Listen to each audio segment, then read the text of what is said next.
major contributor to special education and the Council for Exceptional Children. How did you get interested in special education and CEC? Oh my, that's a long history. I don't know whether I can capsule it or not, but I was interested in doing some work at the university, and I had gone back there to finish my degree. And I was talking with one of the persons who later became Dr. Sam Kirk, and I was interested in what he had to say and what he projected. And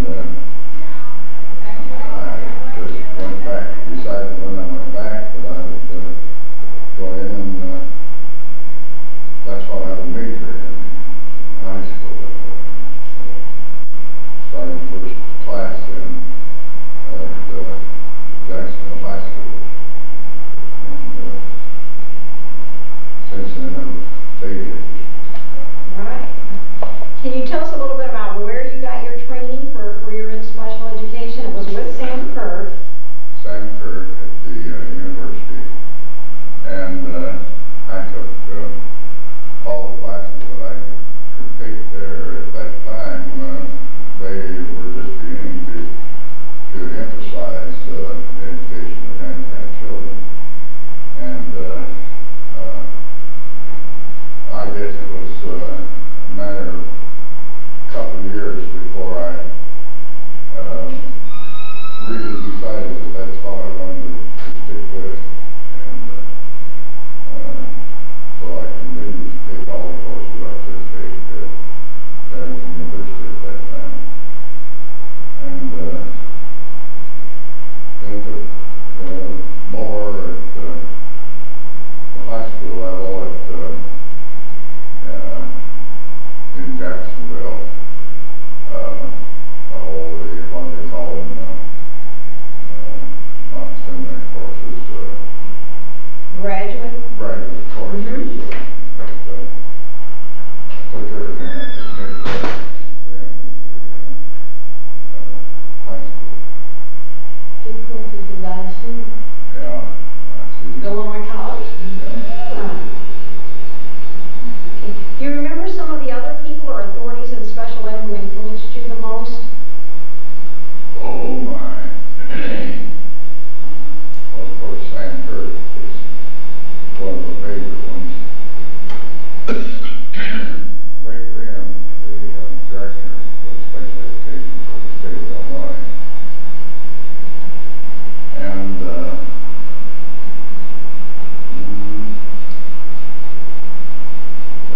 there were several professors that I had at the University of Illinois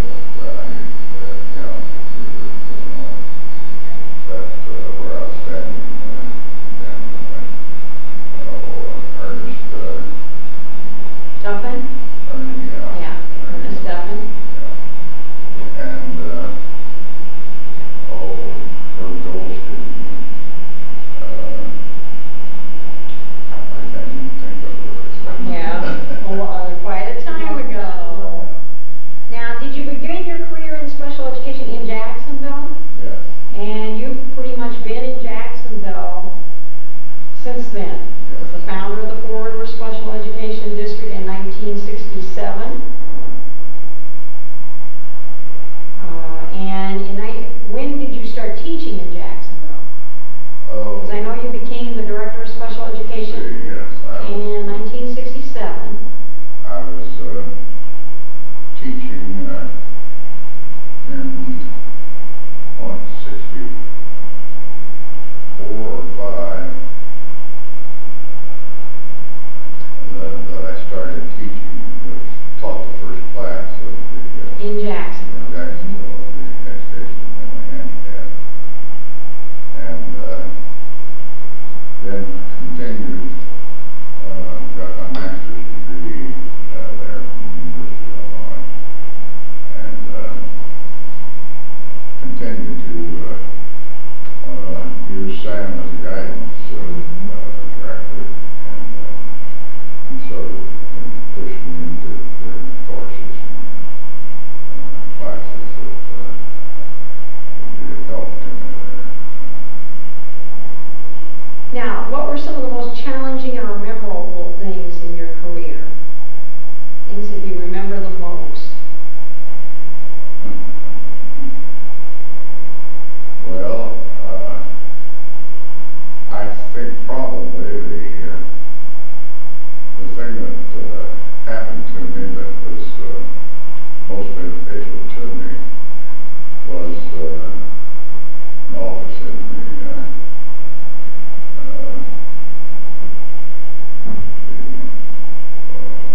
the organization of CEC. Council for Exceptional Children. Yeah. Right.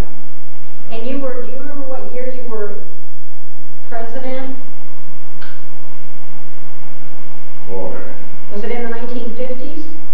I think it probably was, yeah. About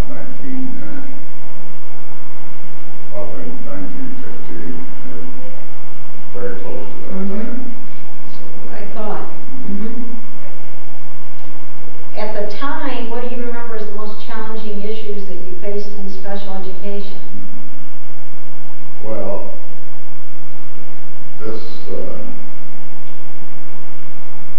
I was in the field of the handicapped, and started the first class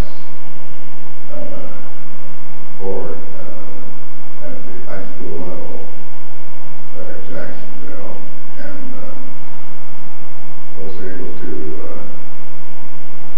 get a staff of teachers in there then that helped in the development of local chapter here. And that was the development of CEC Chapter 99, which is one of the older chapters. It's still very active. Right, right. You remember any other challenges you faced? I mean, I remember you doing a lot with early childhood. Some of the first early childhood programs in the state were in Jacksonville. Right. We had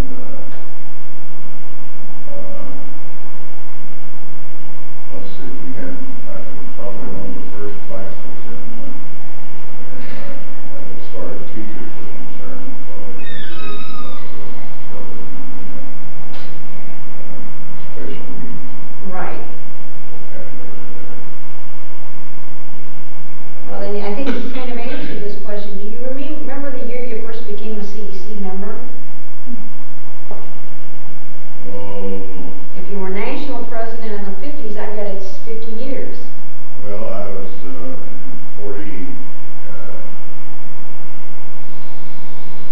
46,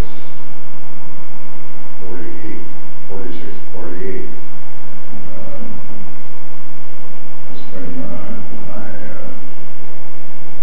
first became a member of CEC. So in this year, 1997, is 50 years. Yeah. Didn't realize that. 50 until we're talking about that. If it was 47 or 48, it'd be 50 years. Why did you have to? That's something. That's something. What kinds of things do you remember about CEC? You founded you started the local chapter, and then you went on to be national president. Actually, the group of special teachers had been meeting. We hadn't joined CEC yet. They were actually meeting before 48. Okay, so before they became a CEC chapter, the teachers were meeting, and you had organized that.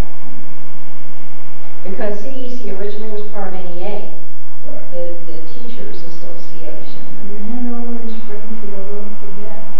What? The man over in Springfield. Ray Graham. Ray Graham. He was one of the great ones. Yeah, he gave me a lot of encouragement and helped in many ways.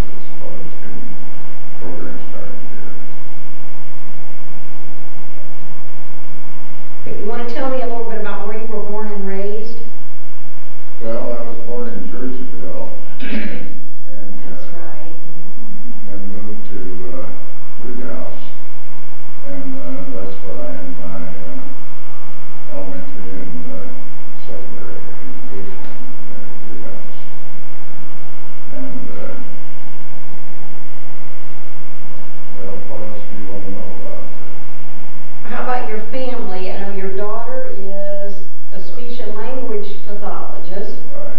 Is it Champaign? Well, right now she's in, where is she? What's the other one next to Shannon? Urbana? Urbana, she's in Urbana. Yeah, but, where is she now? Oh, She was, Champaign, they live up at Muhammad. yeah, Oh, okay, she lives in Muhammad. yeah. And so she really isn't in the field of special education, isn't she? Oh, yeah. Uh-huh. And she loves to experiment. Every time she comes down, like she's usually experimenting with something new. Right, right. She spent a little bit of time here at our school, and talked to our speech and language therapist. She was raised here in Jacksonville, that's right. Now, where do you think we are in special education today? Do you think we've made progress, or are we regressing backward? Oh, I think we've made a lot of progress.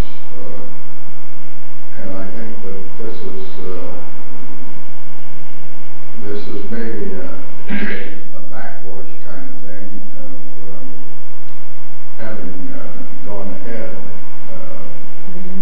We have moved ahead at various times along the line and have been one of the forerunners, you might say.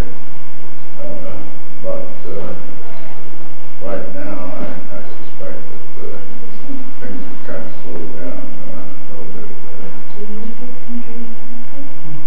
Right, so you feel like they move ahead, and then you kind of make a point, and you think we're right there. If you had words of wisdom for the special education profession today, what would they be? I'm afraid that you've got the wrong person there. As far as words of Oh, wisdom. now you've got to have words of wisdom. Well, I think that in the next 5 to 10 years, we're going to see an entirely different kind of organization. I think that there'll be more and more development as far as that goes in the childhood. Right, everything you read is early childhood. That's right, because we know the earlier we get the youngsters, the more we can help them. That's what I'm told. But you were doing that 30 years ago. Well, But I guess we haven't made a lot of quick progress, have we? we've made quite a little progress too. I know that when I stopped to think of some of how we used to do certain kinds of things, and how now the teachers just take it as, oh, well, that's what you do, you know, kind of thing. And it was all new. Then, right. And so when we had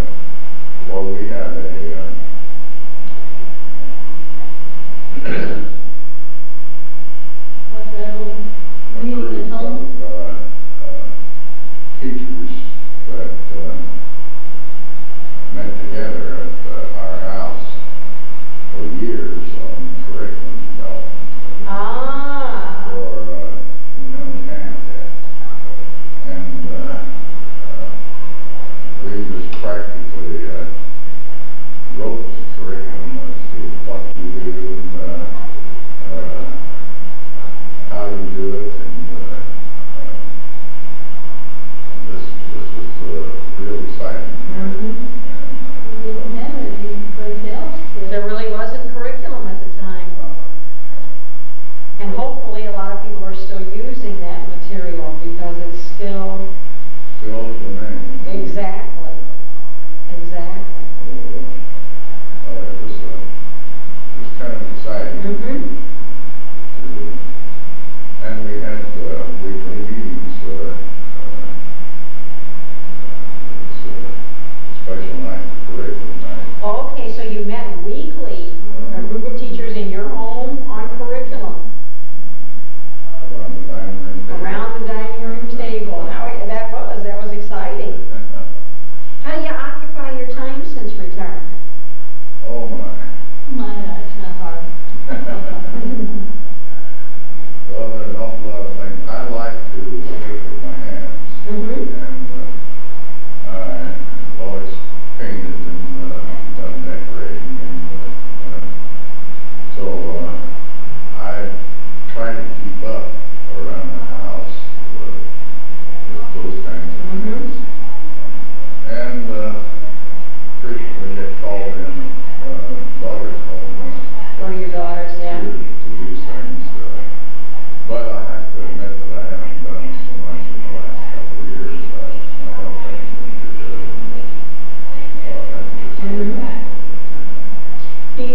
I think you do, but I'm supposed to ask you this. Do you still keep abreast of issues in special ed? Well, as much as I can. I do read the CEC journal. Once in a while, we'll go down to the library and pick up something, but most of the time it's just from the journal. From the CEC journal. What do you think is the most significant benefit for people for being a member of CEC? Oh my. I can't imagine anyone being in special ed and not attending communities. I think the stimulation that each teacher brings to a meeting is invaluable as far as personal growth is concerned. I don't know, I can't speak too highly of it, but it's very As a exciting. part of everybody's life, that's Yeah. right. Yeah, are there any other important things about your life or your career that you want to share? I mean, I guess how does it feel being in a building and a special education cooperative that you started and the school named after you and seeing 4 students today graduate? Well, that, of course, is very rewarding to see that kind of growth. I don't know if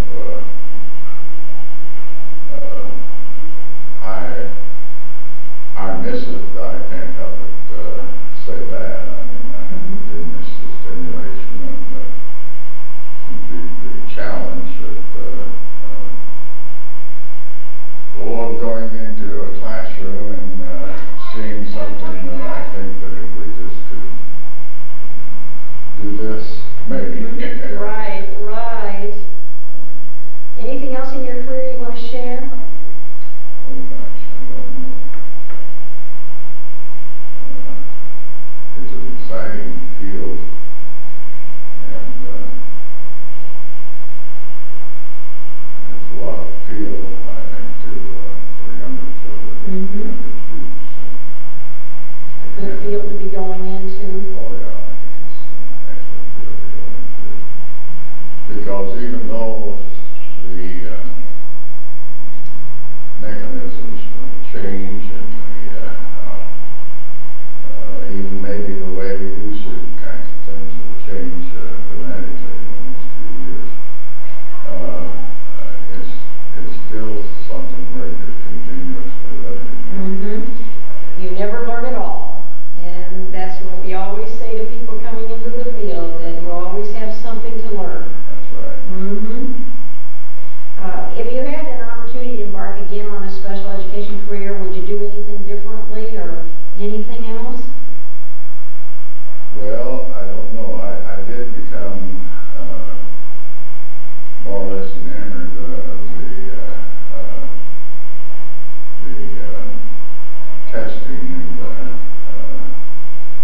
actually I think we actually need some different kinds of tests that will help us look at personality and look at some of the special problems that these kids have. And that is an area that there is not a lot of work that's been done. You're absolutely right. And so that I'm afraid that some kids may be labeled in one way that is maybe unfortunate, and we haven't really just discovered how to uncover the problems that this kid has. So I'm afraid that we can get all as cut and dried in our evaluation of a student as we are in curriculum development. Forget the individual sometimes, don't we? Yeah. And certain things that work for some kids, and maybe they'll work part way for others, but we don't seem to push enough to really do a real good job of diagnosis. And I think Why do you think that is? well, I don't know. I think that these things happen pretty rapidly as far as getting them going into special ed, and then everyone becomes a little protective of their discipline. Ah, that's a good point. They are not too open to someone that perhaps may be a novice in the field, and yet can see something that the examiner is not seeing, and may not push hard enough. Right. Probably because he's discouraged I mean, to let things go, you know, don't disturb things. But I think that we have a long way to go yet on diagnosis and on techniques of teaching. I don't think we have the answers yet. I mean, we have the approach maybe, but we haven't refined our techniques enough to really say that we are really getting problems that need to be hit. It's a good point, a good point. Do you have something that you'd like to say to future generations of people that might watch this interview? Oh my, I forgot that we were being recorded here.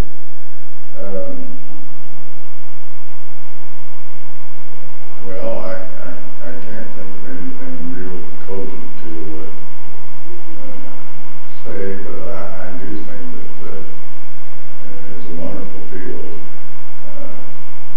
to study the learning habits of people and the proclivities of people, the things that we don't even know for sure about people. But it's an exciting area to be in, and I think that there's a lot of room for growth in the whole field. I'm encouraged. Right, and encourage people to go into the field. Yeah, I really appreciate you talking about the whole area of assessment and working on curriculum planning for students. Those are the things that we need to keep working away on.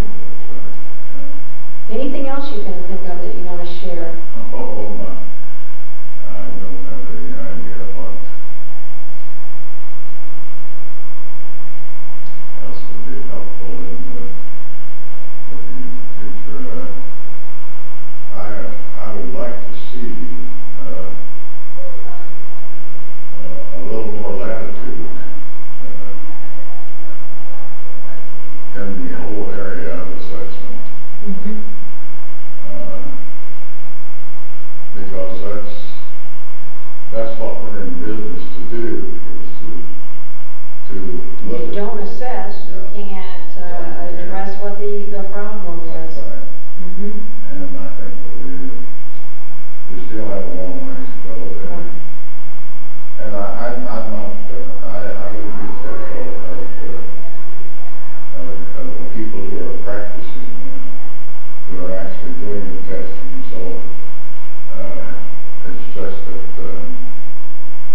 from one point of view, it's still fairly new. Right. And there are undoubtedly areas of human endeavor that we really haven't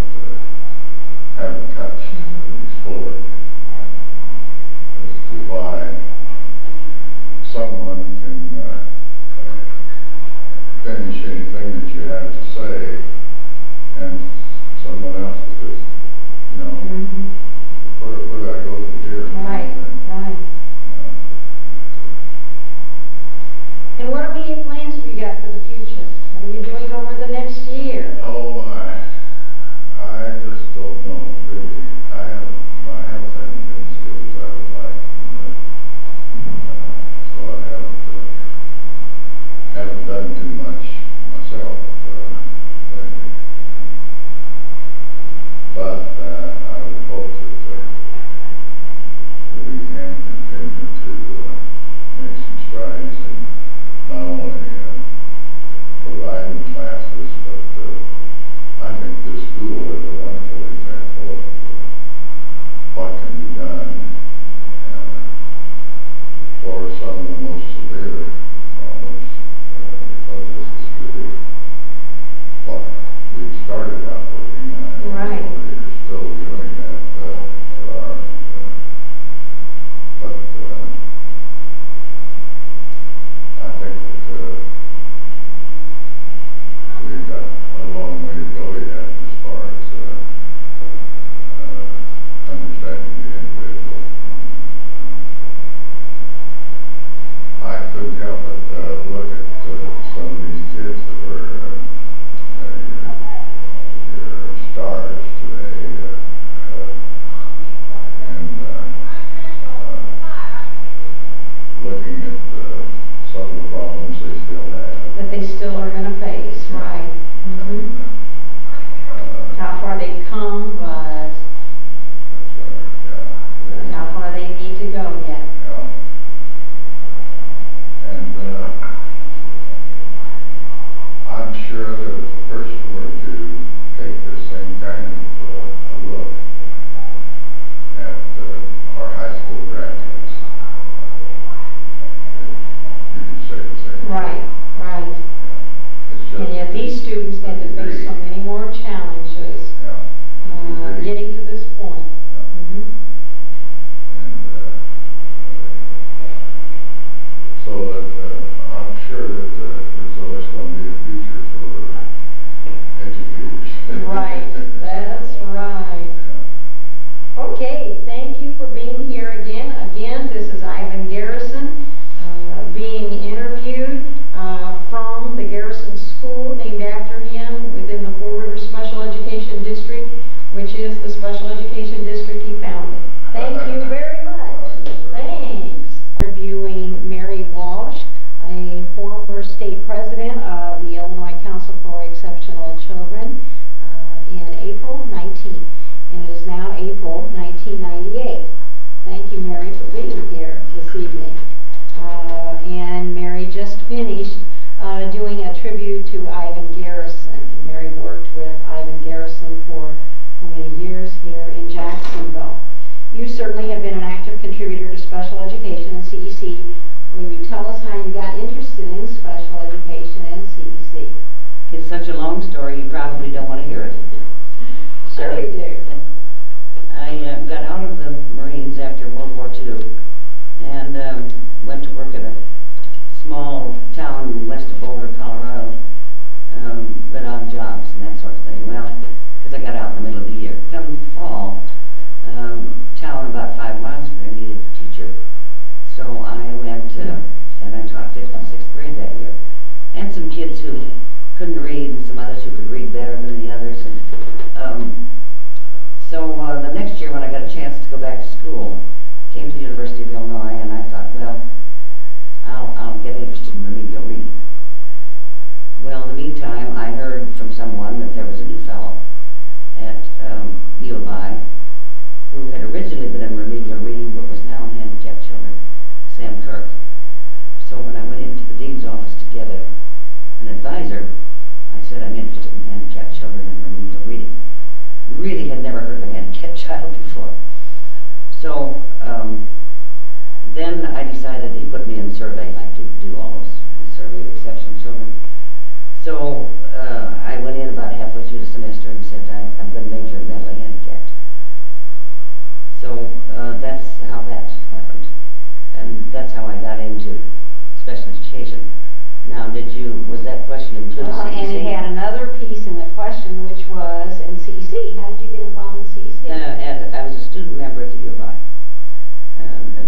probably due to Sam Kirk too, because he was urging us all to belong to CEC. He was in national office at the time, I think. I can't remember just when. So I joined there as a student member. Then when I came here, I just joined Chapter 99.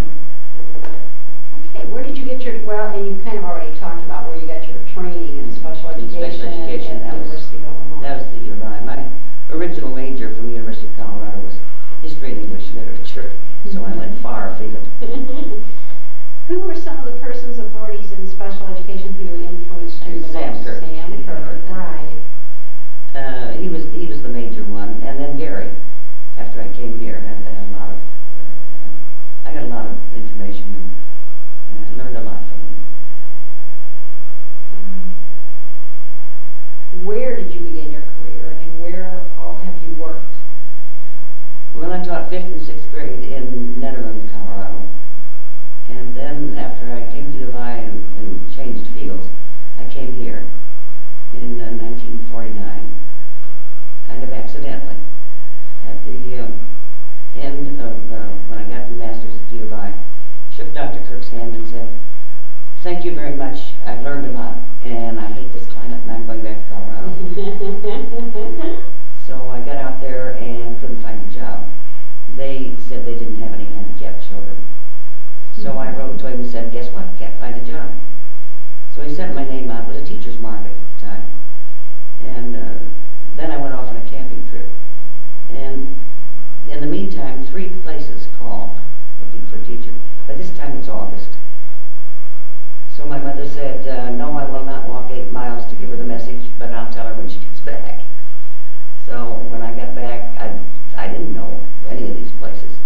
So I finally said, "Which one called first?" And she said, "Jacksonville." So I came here. My goodness, that's something. And stayed. And stayed, yes. And then stayed. And I still don't like the climate, but it's a great school system. Now you taught in Jacksonville, and then you became the director of special services? No, then I was Gary's assistant. Okay. And then when he moved to Four Rivers, I stayed at Jacksonville and was coordinator of special education there. Now refresh my memory when you retired. In 1988. Okay. I had forgotten this. 10 years ago. Yeah. And that was after 39 years of teaching. I tell that to new teachers and they say, "Oh no." They don't think they're going to last that long. Sure. They'll surprise themselves. What were some of the most challenging and memorable things in your career? Oh, memorable. There are lots of funny things, but you don't want to hear all those. And the most challenging job is teaching, by far. There are challenging things about administration too, but not like teaching. It's not the constant, all day long, no let-up kind of job that teaching is. What were the issues that challenged you and or the special education profession? Oh, probably the same ones that are challenging you now. Assessment, how to figure out what is the matter with a youngster, how to figure out what to do for him, how to staff it if you figure out how to do for him, where do you find qualified people, and then worse yet, I think the hardest thing is staff development, is finding good people and keeping them. Right. And even more of a challenge now. Oh, I imagine, yeah. Because there's a more serious shortage. Of course, there's always been a shortage. There's always been a shortage, yes. I think there were a few years in there where there wasn't, but there's always been a shortage. You talked about your first involvement in CEC was a student. Do you remember the year? 1948. 1948. Now, can you remember any significant things about CEC that you remember? Oh, the local chapter. Yes, I don't remember much about that student chapter. They didn't do a whole lot but meet. But CEC... I think, was that chapter 51? Because that's the chapter in Champaign. I think it was. Right. CEC here, chapter 99 used to do all sorts of busyness things. They weren't just busy work. We put on an international fair for several years. And that was a major. In fact, it's so major that we only did it every other year. Then we decided that we should do something on off years. So we had had student conferences trying to interest high school students in going into special education. Well, now, what was the international fair? It was actually a moneymaker for one thing. We wanted some money to use for scholarships. But it was a, we had a flea market, which we called different things different years depending upon the theme. We had international dinner. We had international exposition. There are a lot of people in town with a lot of artifacts from one sort and another from all over the world. Oh. And they loaned them to us. Oh. Now we had the first one at Lincoln School, and then that was really crowded, so we moved it the next time to junior high. And so it was a really interesting thing, but it took all year to get ready for it. I bet.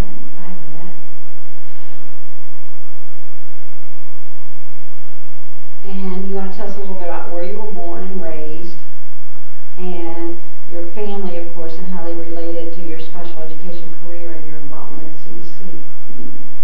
Well, I was born in Rawlins, Wyoming, and then grew up in a little town 65 miles from there, where my folks lived. My father ran a grocery store, and it was, when I say little bitty, it really was. It had 100 people in the town, and another 100 ranchers out around it. We lived there till I was 12, and then we moved to Denver, which was kind of a culture shock, I guess. My mother spent all her time saying, "You can't speak to everyone you see on the street." And then, so I graduated from high school and finished up elementary school there. Graduated from high school at Westminster Heights, a suburb north of Denver. And then went to the University of Colorado, Boulder. And then went to the University of Illinois. And then, well, I went from Boulder to the Marines. And then when I came back from there, I went to the University of Illinois. Okay, anything else about your family? Or? Well, I'm an only child, so it's not a large family. As I say, my dad ran a neighborhood grocery store. Well, neighborhood, it's a town that size, it's a town grocery store. And my mother was a teacher. After, the day I was 6 years old and went off to school, she went down to the store to work. And then later, after we moved to Denver, she went back to teaching. So she was, and she taught many years after that. She lived to be 100, 6 weeks past 100. And she lived here in Jacksonville. Well, the last 6 years she lived, yeah. Up until then, she lived by herself in Colorado, and was traveling around the world by herself until she was about 94. Oh my goodness. She was a great one for travel. My brother used to say, "If you don't want Susie to go anywhere, don't ask her." Where do you think we are in special education today? Have we made progress, or are we regressing back? No, we're not regressing. We've made a lot of progress, and we have these little ups and downs and discouragements and things like that. But that happens all the time. You think you've made a lot of progress, and then all of a sudden you have a year that not so good. But no, the general trend is progress. That's good to hear, isn't it? Yes. And if you had words of wisdom for the special education profession, what would they be? Hang on to what's good that's old, and find all the new things and put them together. And people quickly forget the old, though. Yeah, but if you can manage to combine the two, it works better. Right. Well, I know some of the answer to this, but the people watching the video won't. How do you occupy your time since retirement? I have breakfast every morning between 9:30 and 10. And then last October I was shocked to hear myself say to my daughter, "If I were to get a computer, what should I get?" Because I've been one of these people that have said, "No way. I'm sitting out the computer age, I'm not going to do it," so on. Well, I am. I'm knee-deep in computer now. And thanks to my daughter and her husband who can give me individual help when I need it, yeah. Now, have you taken any classes? No, where I bought the computer. He said, now we have classes. I said, not for me. Now you don't. I don't even know how to turn it on. So he gave me an hour's worth of instruction and sent me off. And now you email people? Yes, yes. I found all sorts of people. Found a teacher that used to teach here, been gone for 40 years, lives in California. She has an email address, so I'm corresponding with her. Found a fellow I went to school with in Boulder, lives in Arizona. And so I emailed him, got an answer back.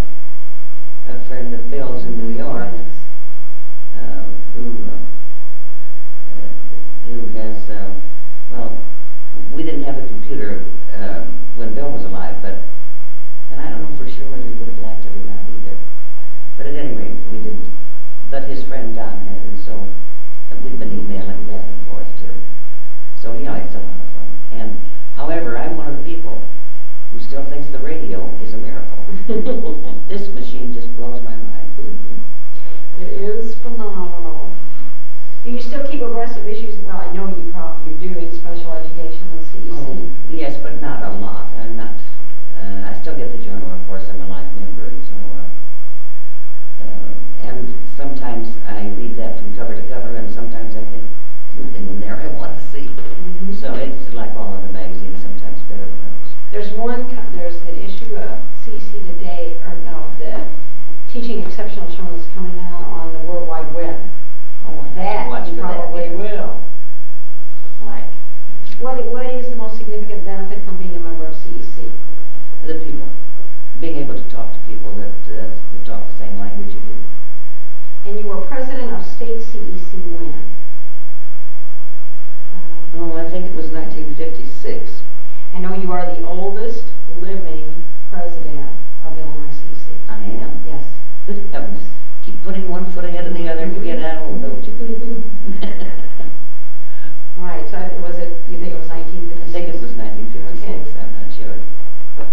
Now, are there any important things about your life or career that you would like to share with everybody? Oh no, it's all been fun. But I couldn't pick out any that would be here all night. It really is, there's just no end of interest in life, you know. You think maybe it's not going to be so interesting tomorrow, and it's much more interesting. Right, right. If you had an opportunity to embark again on a special education career, what would you do differently or add to it? Nothing. Just do it the same way. What else? That's a good thing to be able to say. Yeah. That's right. What else in the world would I do?